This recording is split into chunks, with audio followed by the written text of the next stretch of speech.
Pour ce nouvel interview, je suis trop contente d'accueillir Camille qui habite à Nice. Camille est fada de seconde main, de chaussures barefoot et de sport. Elle a lancé son studio de graphisme et jongle entre une vie d'indépendante et un job à mi-temps. Bref, c'est une girl boss qui touche à tout et qui dégage une immense bienveillance. Une bienveillance qu'elle s'applique à elle-même puisque Camille est atteinte d'un cancer ORL. Alors aujourd'hui, je vais demander à Camille quels sont tes 3 basiques pour vivre avec un cancer. Très bonne question. Je pense que déjà, pour vivre avec un cancer, mes 3 basiques ne seront pas forcément les 3 basiques d'une autre personne qui a un cancer.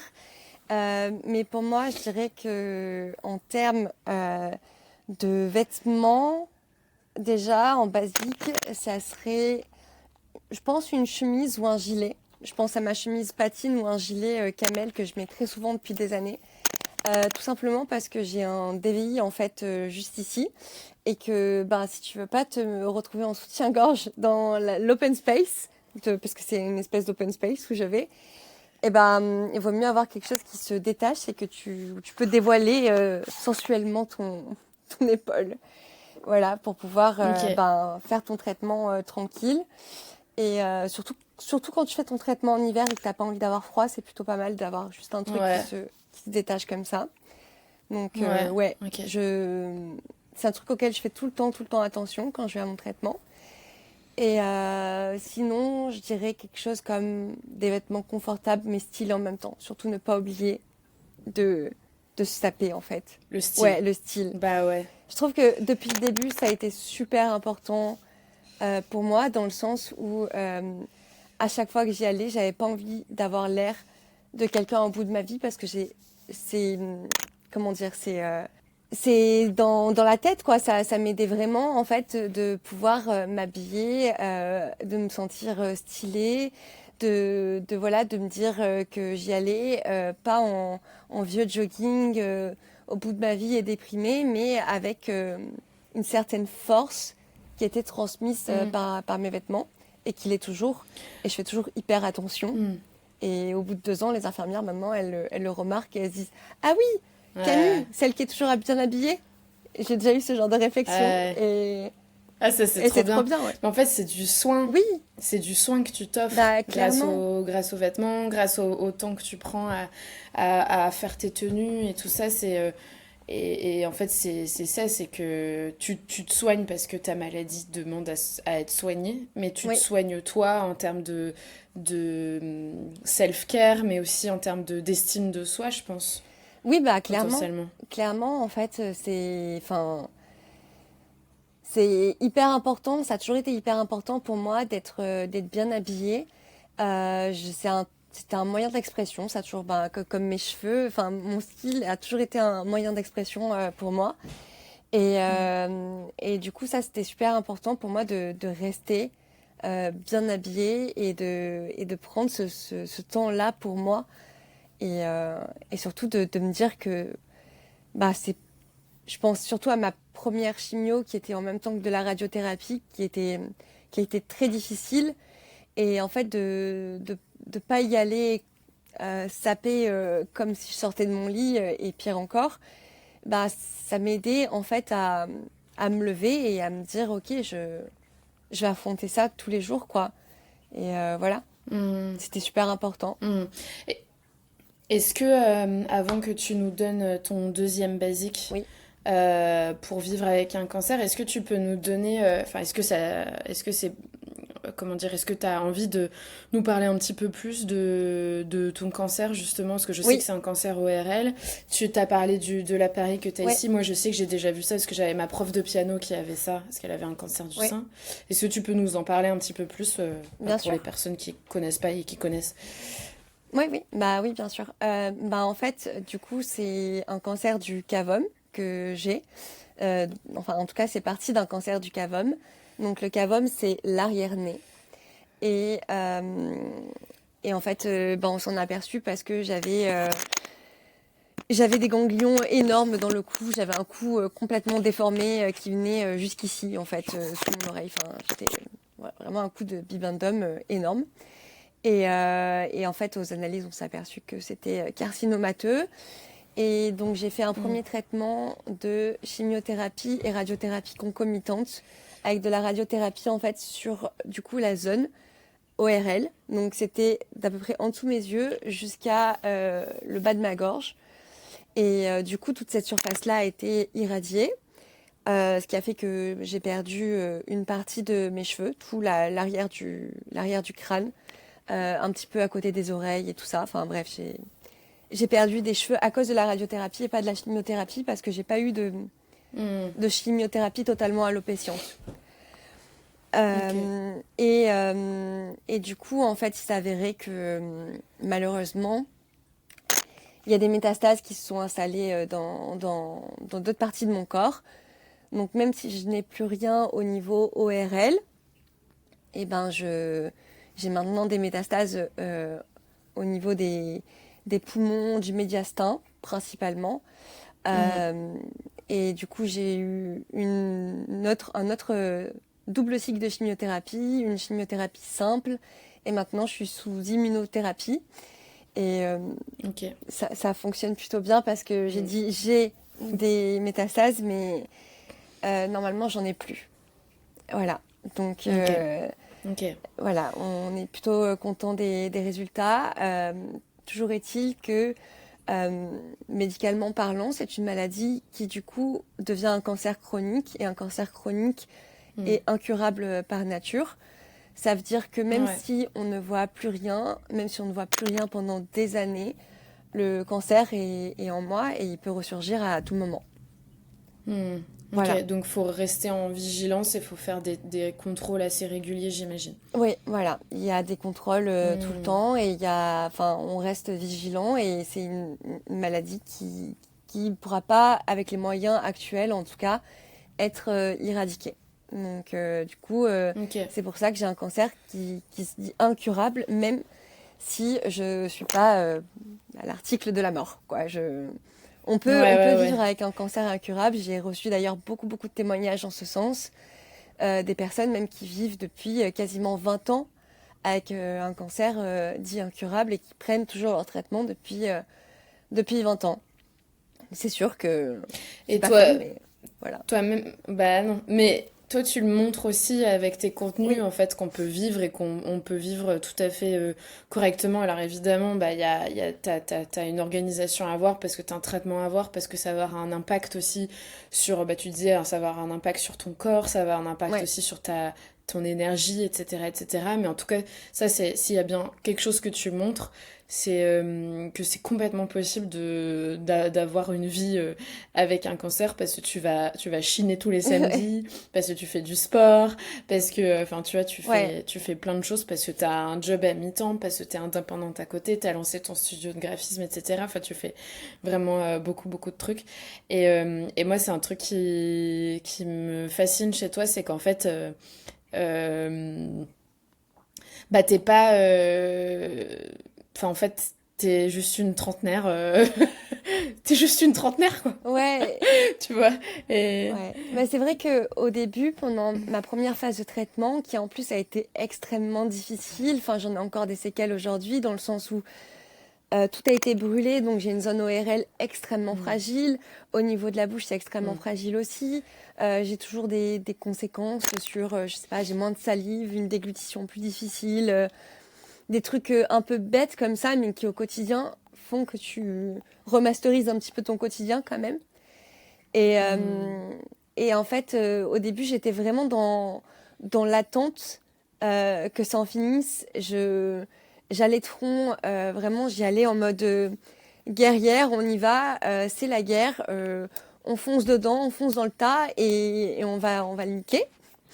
Et en Mm. fait, quand on m'a annoncé que c'était incurable, ça a été super difficile, vraiment. Je me souviens le soir quand on est rentré avec mon chéri, on s'est vraiment demandé, waouh, du coup, c'est quoi la vie qui nous attend, quoi. Et, euh, Ouais. et ça a pris un peu de temps, mais finalement, je me suis dit, en fait, ok, c'est incurable, c'est une maladie chronique. Et il y a plein de personnes qui vivent avec une maladie chronique.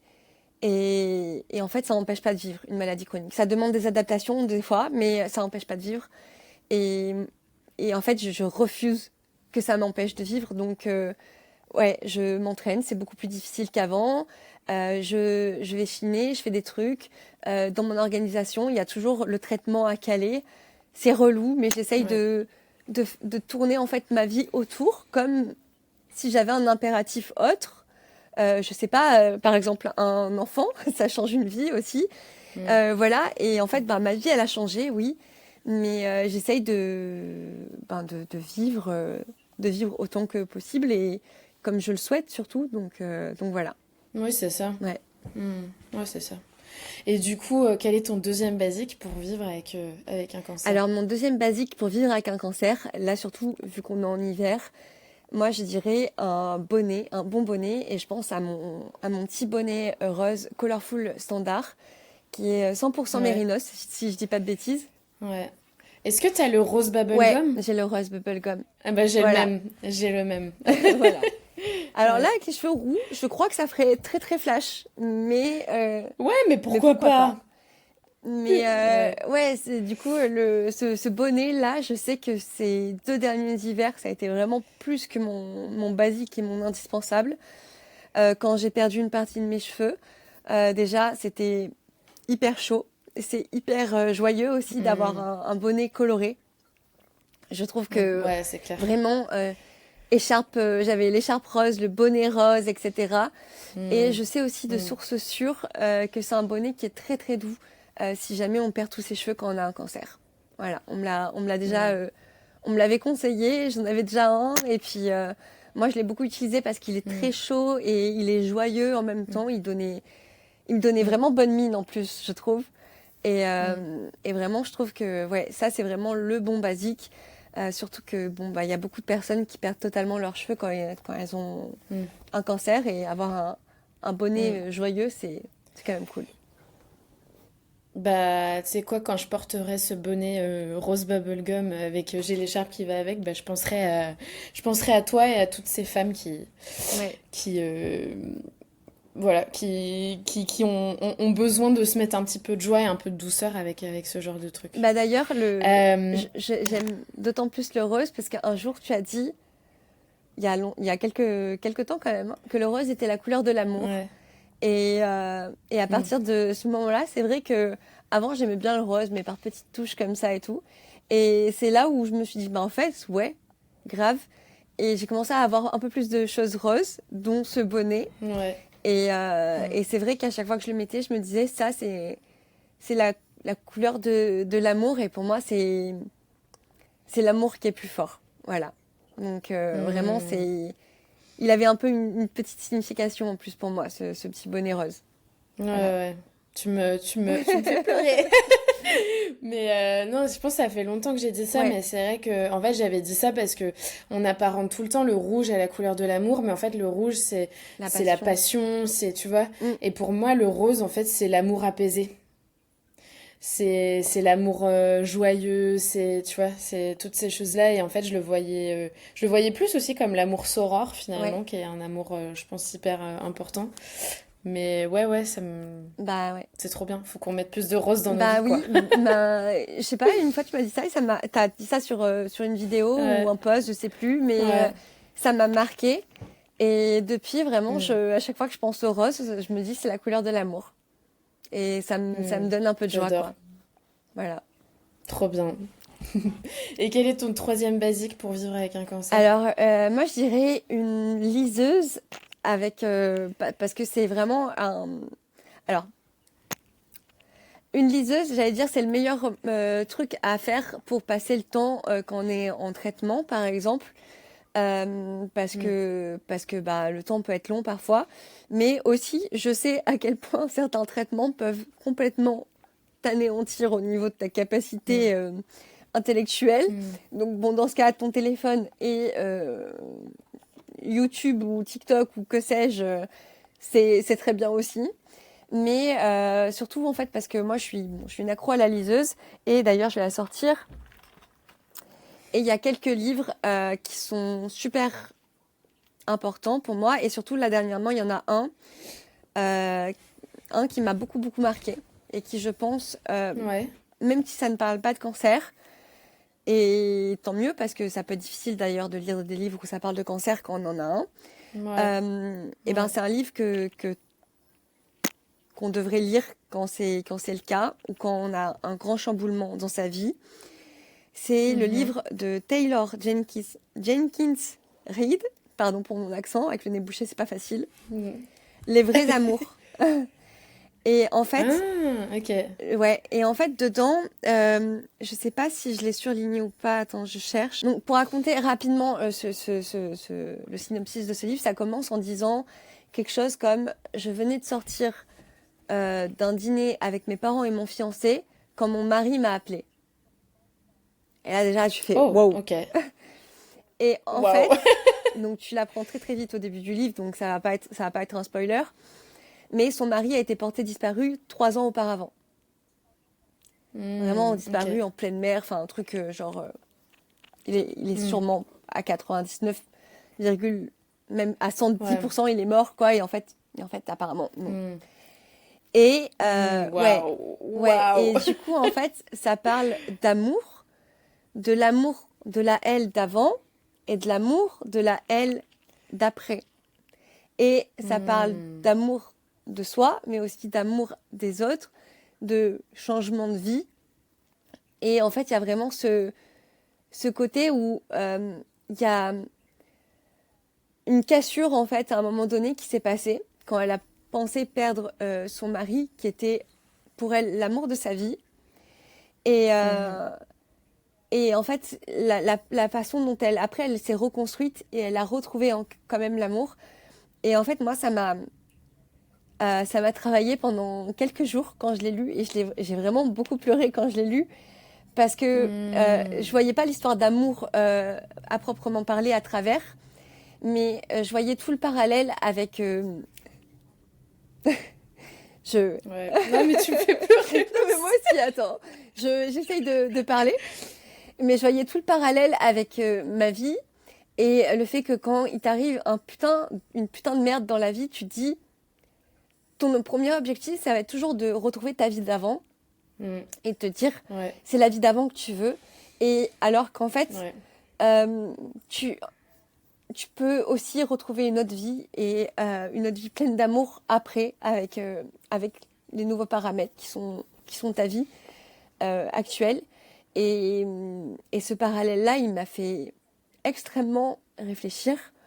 Mm. Et je sais que ça m'a fait vraiment un déclic en fait sur le fait que ben ouais, ouais, il peut y avoir un putain de raz-de-marée dans ta vie et tu peux quand même, euh, tu peux quand même vivre après et avoir une vie super chouette. Ce sera juste différent, Mm. mais ça sera pas pour autant moins vrai, moins toi. Ça sera juste différent, c'est tout. Et, euh, Mm. et ouais, ce livre, il était bouleversant à lire, mais pour autant, je pense Ouais. euh, que lire ce genre de livre quand notre vie elle est autant bouleversée, ben ça peut faire du bien parce qu'il y a un côté réconfortant à Mm. voir que ça se passe bien quand même. Et, Ouais, euh, ouais, et ouais. voilà. C'était du coup mon troisième basique. Voilà. Merci. Tu m'enverras la référence du bouquin. Tu m'as donné envie de le lire. Ouais, bah franchement, il Euh, est, il est super bien. J'adore ouais. les livres de Taylor. J'ai le nez qui coule du coup. J'adore les livres de Taylor Jenkins Reid de base. Elle a Ok. fait Daisy Jones and the Six. Ça a été adapté en série, je crois. Ok, Et c'est ok, super, super cool comme livre. Et en ok. fait, elle fait des livres. Enfin, j'en ai lu plusieurs et des fois, c'est assez différent. Mais celui-ci, il est, Hmm, il est super bouleversant. Et pour moi, hmm, ça m'a vraiment fait un déclic. Ouais, voilà. hmm. Bah en fait c'est ça, je pense que potentiellement le déclic c'est comme ce que tu disais, c'est qu'en fait de dire que il y a une vie C'est ça. après, Il y a une autre vie, c'est quelque chose de différent, mais, difficile en mais c'est fait. possible quand Ouais, même qu'il y ait une autre vie ouais, qui soit ouais. chouette, en fait, tout simplement. Hmm, hmm, Voilà. hmm, hmm. Et ça c'est, enfin, je trouve que c'est, enfin encore une fois voilà, et même plus précisément c'est vraiment ce que tu partages avec ton compte quoi. C'est Bah, ça me fait il y a une plaisir. vie en fait. Oui. Ouais, non mais vraiment. Et moi je trouve que ton compte, il est plein de Oui, vie. Vraiment. bah, ça me fait plaisir. Il est plein de couleurs, il est plein de... Puis encore une fois, t'es une putain de meuf badass, quoi, parce que tu fais genre 100 000 trucs, t'as fait plein de choses dans ta vie et tout ça. Ouais, Moi, pour moi, il y a aussi autre chose qui est plus visible dans ton côté j'ose et j'y vais et je suis une meuf badass, c'est tes changements capillaires. T'as eu les cheveux roses, après ils sont redevenus blonds décolorés, maintenant ils sont ouais. roux carottes. Est-ce que tu peux nous parler justement et ça ce sera que pour les gens sur YouTube, est-ce que tu peux nous parler justement de ce que ça raconte en fait, tes changements capillaires? Ben, comme j'ai dit, en fait, j'ai perdu une partie de mes cheveux, là, la base de la nuque. Et ça, j'étais vraiment très mal de ça. En fait, quelques mois auparavant, j'avais déjà les cheveux super longs et je les avais coupés dans un carré en me disant, oh chouette, Mm. je change un petit peu, etc. Et puis bam, le cancer, bam, je perds l'arrière de mes cheveux. Mes cheveux, ils ressemblaient plus à rien, ils étaient tout filasses. Et ça, vraiment, ça m'a assez traumatisée. Du coup, je me lissais les cheveux pour être sûre que tout soit bien plaqué, qu'on voit rien derrière. J'avais vraiment cette espèce d'antise en fait qu'on voit qui me manque l'arrière de mes cheveux. Et aussi ce parallèle un peu bizarre où euh, j'ai j'ai pas l'air d'avoir un cancer. Je sais que quand on me voit dans la rue, personne va se dire Mm. oh elle a l'air malade, elle doit avoir un cancer. Genre Ouais. je sais que j'ai pas cet air-là et que du coup pas que ça me porte préjudice, pas du tout, mais que du coup ça peut interpeller. Et en fait je me disais putain j'ai pas l'air malade, mais j'ai des cheveux trop bizarres quoi. On va se dire celle-là elle a des pauvres cheveux tout moches et je sais pas pourquoi ça m'obsédait autant. Parce que déjà j'en ai toujours rien eu à foutre de la vie des gens, mais là je sais pas. Mais peut-être que Ouais, je me pose la question si c'est aussi le rapport à la féminité, donc le rapport à soi quand on est une femme. Les cheveux, c'est très important, tu vois. Enfin, non, parce que je sais j'aurais pas, pu déjà avoir j'aurais pu avoir les non? cheveux courts. En fait, je me suis même posé la question de vraiment Ouais. me raser les cheveux, mais je me suis dit, j'en ai tellement peu que là, je vais faire malade. Hmm, Là, je vais faire trop malade. hmm. Et en fait, j'avais trop peu de cheveux, donc j'essayais vraiment, j'avais une espèce de casque lisse de mes cheveux que j'avais, et Ouais. j'essayais de faire figure avec ça, parce qu'en fait, je pense que c'est surtout que c'est la seule chose qui me ramenait au fait que j'étais malade, et que ça se voyait genre sur ma Hmm, tronche. Et que c'était hmm. pas, je sais pas, t'as un truc moche sur ton bras et que tu mets un manche longue et voilà, c'est réglé. Là, c'était sur ma tronche. Je me souviens, en fait, en parlant là comme ça, je me souviens dire à Niki, mon chéri, du coup, euh, en fait, c'est parce que c'est sur ma tête, je peux plus voir, je vois la maladie sur mes cheveux, en fait. Je la vois, du coup, Ouais, ouais, forcément, je la vois. Je peux pas me la cacher, en fait. ouais. Hmm, Et du coup, je pense que c'était autant pour moi que pour les autres, et surtout qu'on me pose pas de questions. J'avais ce truc de hmm, j'ai pas hmm. envie qu'on m'en parle. Et Bah, ouais. j'ai pas de tabou à en parler, mais j'ai pas envie qu'on vienne m'en Hmm. parler. C'est Oui, c'est ça, c'est qu'en fait, tu veux que ce soit ton choix c'est d'en ça. parler et pas qu'on Surtout pas des t'impose en fait inconnus en ce fait. sujet-là Surtout qui... pas quelqu'un qui Ouais, dans la rue ouais, te ouais. dise oh ma pauvre Ouais, petite. La ouais, compassion des ouais, inconnus comme ouais. ça dans la rue en face, Ouais. moi ça me Bah, euh, ouais, c'est plus de la pitié en c'est ça. quelque Moi je sorte, le prends plus que de comme la je le prends compassion ouais. et... Je le prends Ouais, comme de la ouais, ouais, je pitié et je le comprends. prends pas forcément bien du coup. Hmm, Mais hmm, bref, du coup, j'ai eu ce truc-là de mes cheveux qui était pas terrible pendant un moment. Puis ils ont fini par repousser. Et c'est marrant parce que du coup, mes cheveux du dessus étaient tout filasses, ils avaient perdu toutes leurs boucles. Et mes cheveux qui poussaient en dessous étaient très bouclés. Ah, ok, Donc, d'accord. donc j'ai Ouais, continué à lisser parce que bah, malheureusement, sinon ça faisait un ok, truc très ouais, bizarre. Voilà. ouais. Et puis en fait, après, donc j'ai eu mon deuxième cycle de chimio. Et premier objectif, ça a été juste de récupérer mes cheveux. Et j'ai eu mon autre cycle de chimio qui, elle, a été partiellement alopéciant. Et donc, j'ai perdu encore beaucoup de masse de cheveux. Et jusqu'à quelques mois, là, j'avais des cheveux comme ça qui repoussaient. Donc là, ils sont un peu plus longs, donc ils sont Ok. mieux. Mais j'avais des cheveux un petit peu Hmm, juste plein de baby hair de partout sur toute la tête. Et, hmm. euh, Et du coup, ben, en fait, je me suis dit, j'ai toujours voulu avoir les cheveux roses. Je vois bien que mes longueurs actuelles que j'ai essayé de récupérer, en fait, elles sont plus aussi belles que mes cheveux d'avant. Et je pense que mes baby hairs, ils seront bien. Donc, ben, go, je vais me faire les cheveux roses et juste, je laisse un tout petit peu de racines. Comme ça, je les touche pas trop. Et puis, de toute manière, ce sera des cheveux qui seront coupés. Donc, c'est pas grave, on va s'amuser. Vu que j'ai toujours eu envie de m'amuser sur mes cheveux et que je le faisais pas parce que je vais pas abîmer mes beaux cheveux, etc. J'ai dit, bah là, j'ai des cheveux, ils sont pas beaux, entre guillemets. Donc, vas-y, go, on y va, quoi.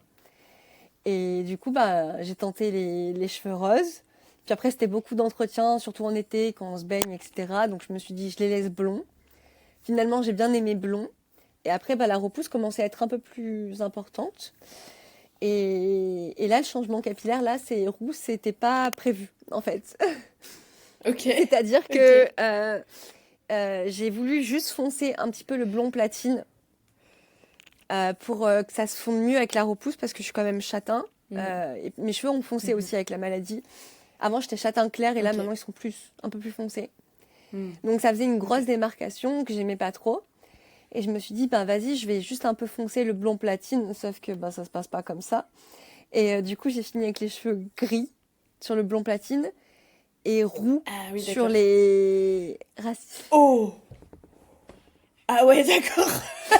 C'est un concept. C'est original, c'est assez original. Et le pire, c'est que en fait, avant de refaire quelque chose, il a fallu attendre un petit peu quand même pour soigner mes cheveux de ce que je venais de faire. Ouais. Donc je me suis attachée les cheveux pendant 15 jours. Attachée. Dès que je sortais de chez moi, je faisais mes petites torsades là bien plaquées. Voilà. Et après, en fait, je me suis un petit peu renseignée et j'ai vu que la seule façon de récupérer tout ça de manière uniforme, sans trop me casser la tête, c'était du roux. Et ça, c'est un truc que j'ai déjà fait beaucoup plus jeune. Et je me suis dit, bah, pourquoi pas retenter, en fait. Donc du coup, j'ai fait roux. Et puis, j'aime bien. Voilà. Mais je suis pas... Bah, moi, j'aime bien ta petite frange et tout. Ouais, bah ça, cool. C'était le dernier le dernier truc. Je suis rentrée de voyage à 23h, j'ai envie d'une frange. Je suis allée dans la salle de bain, j'ai Allez. Mais en fait, ce qu'il y a, c'est que bien avant d'avoir la maladie, pendant des années, je faisais plein de trucs avec mes cheveux. J'ai toujours adoré exprimer mes envies par mes cheveux. J'ai déjà eu un tie and dye rose, les cheveux roux. Enfin, j'ai fait plein de trucs. Et après, pendant un moment, j'étais plus tournée sur le naturel et tout, donc je faisais plus rien à mes cheveux parce que c'est quand même des procédés qui sont assez chimiques. Et du coup, quand j'ai perdu mes cheveux, j'étais vraiment obsédée par le fait de retrouver des beaux cheveux. Et je pense que retourner en traitement, reperdre de la matière de mes cheveux, je me suis dit, au lieu d'en faire un calvaire, de le vivre mal, bah, je vais m'amuser avec ce qu'il y a, qui de toute façon, là, pour l'instant, je vais laisser pousser et couper à chaque fois, parce que c'est la seule manière de retrouver un peu de la masse et de pas avoir des cheveux filasses. Donc, je me suis dit, bah, en fait, autant t'amuser pendant cette période. Et puis, tu estomperas petit à petit. Et puis voilà, quoi. Et du coup, en fait, au lieu de subir mes cheveux, bah, je me suis dit, bah, autant s'amuser avec, quoi. Voilà. Trop bien. Ok. Donc, finalement, c'est aussi une source, c'est une source de joie. Tout comme tes vêtements, le fait que tu mettes du soin dans ton style et tout ça. Ça, c'est trop cool. Et en parlant de tout ça, et pour conclure cette interview, parce que je sais que tu dois bientôt y aller, est-ce que tu voudrais... Enfin, si tu avais l'occasion de dire quelque chose à une personne qui est atteinte d'un cancer ou pas, ou enfin bref, si tu as envie de dire quelque chose, qu'est-ce que tu dirais là maintenant tout de suite? Je dirais arrête d'attendre. Tout simplement, avec quelqu'un qui a un cancer. C'est ce que je me suis dit. Je me suis dit, faut arrêter d'attendre. Arrêter d'attendre que ça aille mieux. Arrêter d'attendre, je sais pas, que tu aies X euros. Arrêter d'attendre sur plein de choses, en fait. Et quand on attend, on se met dans une posture où, au final, on procrastine, on n'est pas bien. On n'est que sur l'espérance d'un futur qui n'arrivera peut-être pas. Et ça fait super mal. Et ça fait vraiment Mentalement, ça peut faire vraiment beaucoup de mal. Et en fait, à partir du moment où on arrête d'attendre, c'est pas que la vie, elle va devenir d'un coup 1000 fois mieux, mais c'est qu'on va mieux la vivre, par contre. Et ça, Ouais, ouais. c'est vraiment, je pense, une des leçons que j'ai comprises à travers la maladie. Ça a été vraiment d'arrêter d'attendre. Voilà. Bah, je pense que c'est un beau message, une belle leçon, et surtout, je pense que c'est adaptable à plein de niveaux Oui, différents. Je me dis des gens qui ont des soucis de santé mentale, des gens qui ont des soucis de, je sais pas, de boulot, de, ouais, voilà, de plein de choses différentes. Et je pense que ça, c'est, je vais le garder en tête. ouais. J'aime beaucoup. Bah, ouais, c'est bien. Un peu d'impulsivité, Ouais. un peu de spontanéité, surtout, ça fait du bien. Ça fait vraiment du bien. Mm, Et arrêter d'attendre mm. que tout soit parfait parce que, spoiler, ça ne le sera sûrement jamais. Ça ne l'est Voilà. jamais. Ouais. Donc, Ouais, c'est vrai. Bon, bah, ouais. parfait. Eh ben, vraiment merci Camille pour ton temps. Encore désolée pour le Non, pas retard. de souci. Pas de souci. Vraiment désolée, mais j'ai adoré cet échange avec toi Ah, moi aussi. parce qu'on est passé des larmes au rire. Et que pour moi, cet échange, c'est aussi la possibilité de te découvrir davantage et de confirmer ce que je ressentais sur toi, cette bienveillance et cet amour en fait qui émane de toi et je suis très émue de ça et de te le dire et tout ça et donc oh non et vraiment merci pour ton temps et Bah, j'espère merci que à plein de toi. personnes verront cette interview parce que voilà tu es une très belle personne Ah, vraiment merci beaucoup. Merci. voilà Euh, Je sais pas quoi et répondre ben à ça. voilà, c'est Oui, fini. ah, merci. Tu n'as pas besoin de répondre. Oui, Accepte, prends. ça me fait toujours bizarre parce que moi, je sais pas, je suis comme. Enfin, pour moi, je suis juste comme je suis, quoi. C'est. Ouais, mais comme t'es, c'est très beau. Bah, merci. Voilà, tout simplement. Merci. Prends-le, t'as pas besoin de me Merci. dire des trucs en retour. Bon, j'ai pas besoin. Merci. Mais ouais, bah merci à toi. Et je te laisse partir Oui, vaquer à tes oui, occupations. Et je t'écris un petit ça mail. marche. Ça marche. Ok. Merci Merci. Camille. Ciao, ciao. Salut. Ciao. Passe une Toi bonne aussi. journée.